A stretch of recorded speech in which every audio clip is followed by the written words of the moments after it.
One of the tools we use frequently while we're developing is this tool called the iOS simulator. And the simulator makes building and testing iOS apps much easier.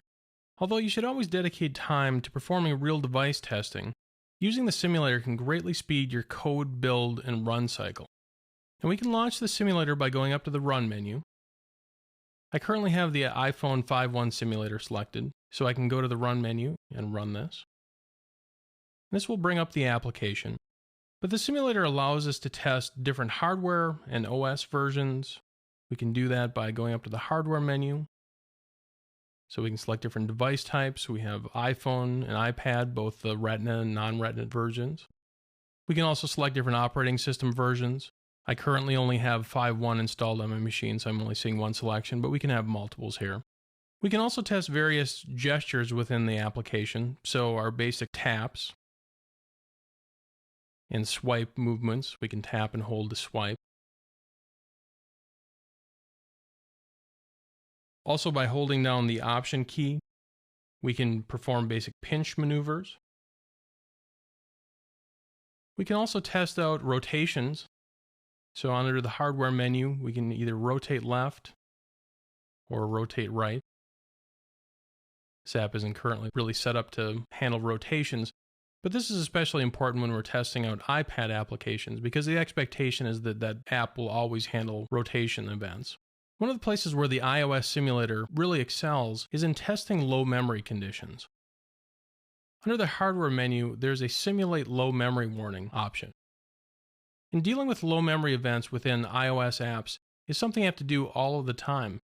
But unfortunately, trying to test that on the device is really difficult because those low memory events happen in a very non-deterministic manner.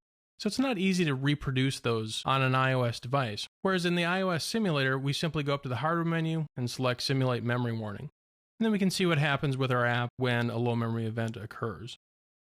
Under the Debug menu, you'll find a few additional useful options. One of the most interesting is this Toggle Slow Animations. So if I click that on, and then interact with my app, you'll notice we get these slow moving animations.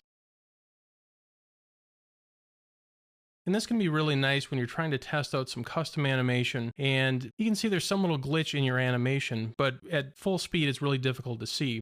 We can flip on slow animations, and then we can more closely keep an eye on what exactly is happening. If at any point in time the state of the iOS simulator gets out of whack, you can always go up to the iOS simulator menu and select Reset Content and Settings. And that will ask you, do you want to reset this? You can say yes. And then I'll actually clear this off and then reset it back to its default state. So if we run the application again, we'll know we're running in a clean state. It's important to remember that the iOS simulator is just that. It's a simulator. It's not a true emulator and does come with some limits. So specifically, there are no caps on memory, graphics performance, or network bandwidth. So your application might absolutely scream while it's running on the iOS simulator, but it runs dog slow when you put it onto an iOS device. So the simulator is great, but you do need to make sure you're running on the iOS device as well to make sure that the performance is really where you expect it to be. Additionally, there's no way to perform complex multi-finger gestures on the iOS simulator. You're really limited to swipes and taps and the basic pinch gesture, but anything that would require multiple fingers, you're not able to simulate that. There are also some general hardware limitations, as your Mac typically doesn't have a camera or a GPS or accelerometer, so you're not able to test those features out as well. You'll also find that some frameworks you'll work with, such as email or SMS or push notifications or in-app purchase, those kind of things you can't test within the simulator as well. Instead, do need to rely on a device. Despite these limitations, with the exception of Xcode itself, the simulator is the tool you'll likely use the most, so become familiar with its features and keyboard shortcuts so you can greatly accelerate your development.